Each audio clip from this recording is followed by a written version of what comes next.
Welcome back. We're going to do systems of equations. Everything we've done the past few days, but now we're going to add word problems to it. Don't be afraid. It's not a word problem. Really, it's just a problem with words. You'll be able to handle it. Now, make sure when you're watching this video, as I go over it, I might write something down pretty quickly.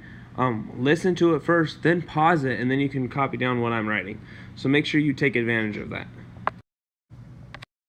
Okay, so a music store offers piano lessons at a discount for customers buying new pianos, okay? The cost of 6 lessons and a one-time fee, together that's going to be $300.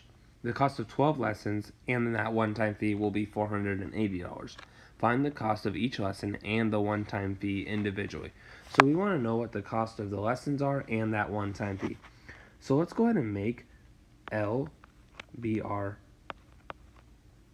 lessons, or the cost of lessons,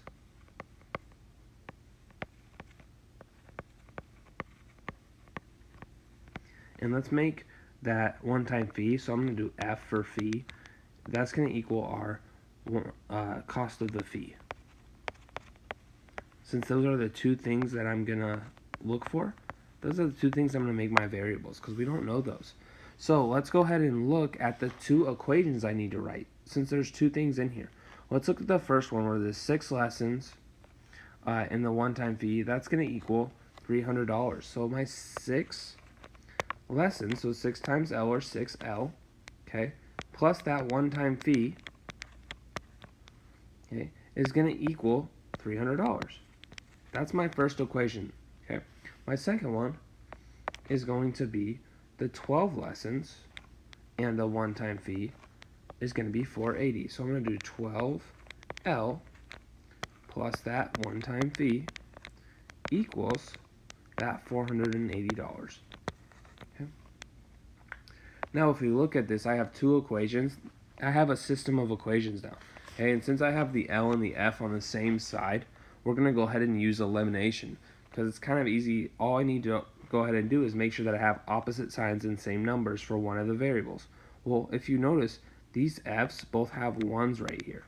Okay, the only thing that they don't have is a negative for one of them. So I'm going to just multiply this top one, all of them, by -1. Okay. So I'm going to have negative 6L minus F equals negative 300. Okay, now I don't need that top one anymore. I'm just going to put a line through it. Okay. Now let's go ahead and do this. I'm going to have 6L, adding those. Those eliminate to 0. So that's going to equal good old 180. Okay, so let's divide both sides by 6. So L equals 30. So that lessons, those costs of lessons are $30. Okay. Now I have the lesson cost, so let's plug it back into this top one, that top L, and see how much we can figure out how much the fee is. So I have 6 times 30 plus F equals 300. Okay. So I'm going to go ahead and multiply. That's 180 plus F, which is going to equal 300. Okay. Subtract 180, so F equals a whopping $120. So that's how much the fees cost. That's the two things that we're looking for, is the price of the lesson, the L, and the price of the fee. That's all I had to do for those ones. Let's take a look at another example.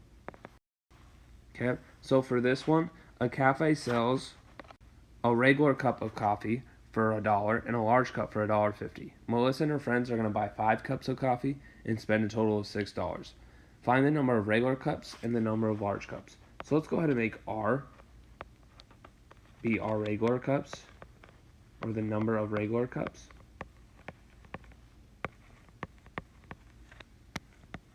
Okay, and let's make L be the number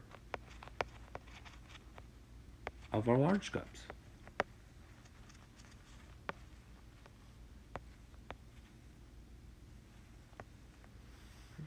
So if we look at the first one, we know that we have, I'm going to go ahead and use red. We're going to have 5 cups, okay?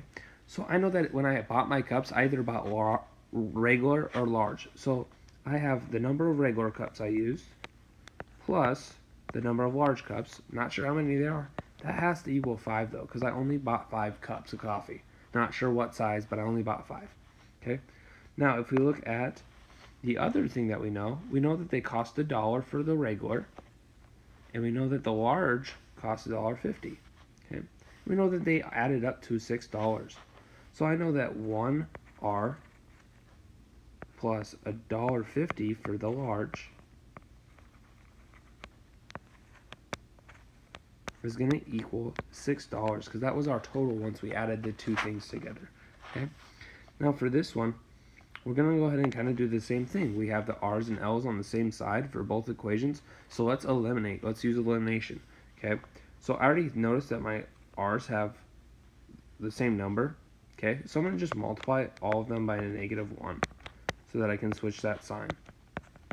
Okay, so I'm going to have -1R plus -1L equal -5.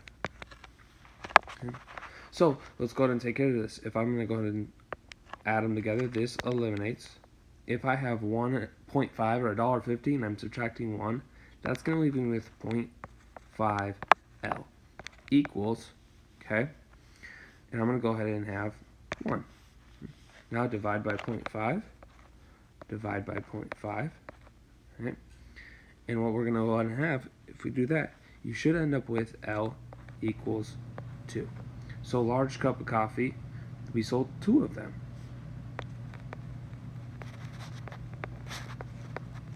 So we got 2 large cups. Now I need to figure out how many regular cups. Well, I'm just going to plug it into this red one up here.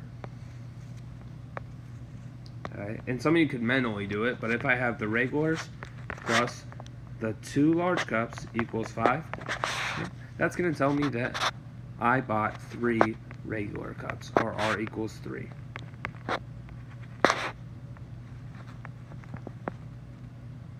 If I can spell regular today. So those are our 2 answers. Okay. All right, let's go on to the next example. So today's kind of your lucky day. We're going to go ahead and skip number 3. So go ahead and just go on to the next one. Or you can try this if you'd like. It's definitely a great practice problem. Okay, so for this problem, we're going to take the sum of 2 numbers is 20, and the difference of 2 numbers is 6. So the first thing, there's kind of 2 things hidden here. We have 2 different equations we can write. The first one is that the sum of 2 numbers is 20. Okay, so we know we have 2 numbers. Let's just make our numbers x and y. Okay, so for the first one, the sum means addition. So x plus y gives us 20. That's what the sum means. Okay, now our second one that they give us is that the difference between 2 numbers is 6. Okay, so x minus, difference is subtraction, y equals 6. Now, this one actually works out pretty well because if you look, our y's, they have the same number. They have a 1 right there, but they're opposite signs. So we can go ahead and use elimination right away. Okay, remember we have 1x and a 1x, so added together, that's going to give me 2x. Okay, now if I add those 2, that's actually going to add up to 0, so we can eliminate them. So that equals 26. Okay, divide by 2, x is going to equal 13. Okay, now we need to get the other number, which is going to go ahead and be 13 plus y equals 20. Subtract 13, so y equals 7. Now I have my 2 numbers, okay, but it didn't ask for the 2 numbers. It asked for the product of the 2 numbers. So product means multiplication. So it actually wants x times y. Okay, so what we have to do is let's plug in our numbers. We're going to do 13 times 7. Times 7. So 13 times 7, if we actually do that math, is going to give us 91. Okay? So that's our answer right there. That's what it was looking for, was the product. So make sure that you're actually doing it. It's kind of a 2-step answer. You had to get the first answer, which are the 2 numbers, and then actually find the product of those 2 numbers.